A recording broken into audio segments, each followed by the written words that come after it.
Bonjour à toutes et à tous. Aujourd'hui, nous sommes le lundi 2 mars 2020, le 62e jour de l'année et il reste 304 pour finir l'année en beauté. Le 2 mars, nous fêtons Saint Charles le Bon, ainsi que les Carles avec un C et un K. Le dicton du jour, après la Saint-Aubin, on le Belin. Le conseil jardinage, aujourd'hui, c'est le moment de commencer les semis en pleine terre de navets, de choux et de rempoter les rejets des broméliacées. Alors, la carte du jour sera pouvoir, toujours issue du jeu de cartes Un souffle de magie. Et à suivre, je continuerai la lecture du livre de Louise Hay, Transformez votre vie, une pensée positive pour changer votre vie. Donc, la carte du jour est pouvoir. Faites appel aux éléments, concentrez-vous sur vos intentions. Le plus grand des dragons est en vous.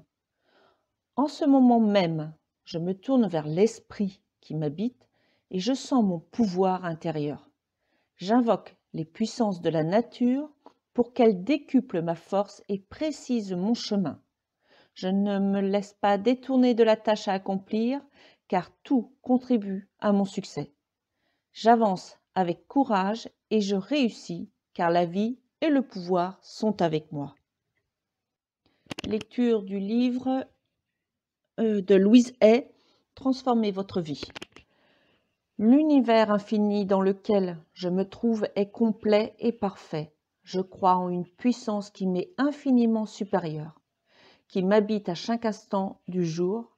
Je m'ouvre à la sagesse intérieure, sachant qu'il n'existe qu'une intelligence dans cet univers. De cette intelligence émanent toutes les réponses, toutes les solutions, toutes les guérisons et toutes les nouvelles créations.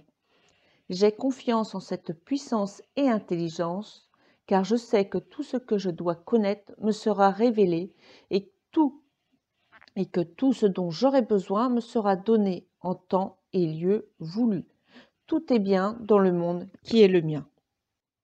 Deuxième partie, une session avec Louise. Chapitre 2. Quel est le problème? L'introspection est une démarche sûre. Mon corps fonctionne mal. J'ai des douleurs, des saignements, des déchirures, des sueurs, des brûlures, des ballonnements. Je me rouille, je vieillis, je vois mal, j'entends mal, etc. Cela est tout ce que vous avez encore créé pour vous. Je crois avoir tout entendu. Mes relations sont insatisfaisantes. Les gens sont étouffants, absents, exigeants. Ils ne m'aiment pas, ne m'aident pas, me critiquent sans cesse, ne me laissent jamais tranquille, me provoquent, ne veulent pas s'encombrer de moi, profitent de moi, ne m'écoutent jamais, etc. Cela est tout ce que vous avez encore créé pour vous. Je l'ai entendu aussi. J'ai des problèmes d'argent.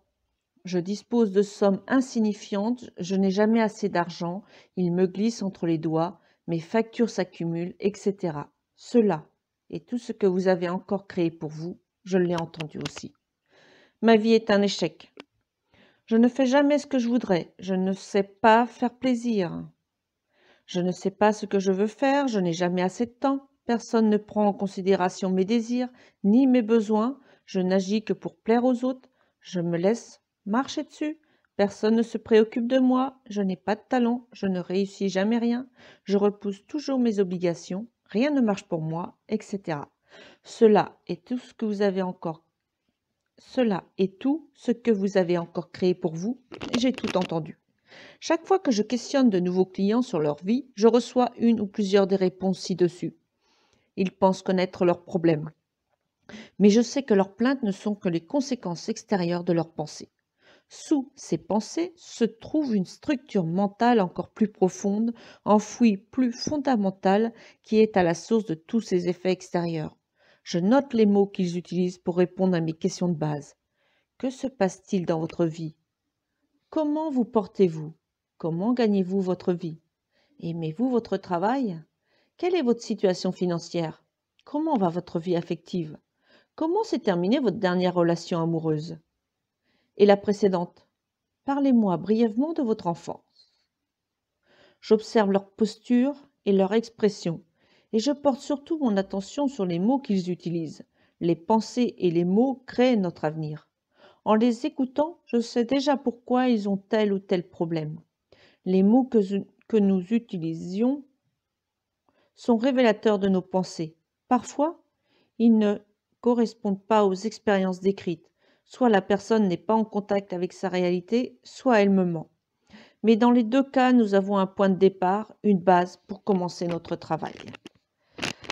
Je vais arrêter la lecture et demain, ce sera un exercice qui s'appelle exercice « Je devrais ». Je te souhaite une très très belle fin de journée, dans la joie et la bonne humeur et je te dis à demain.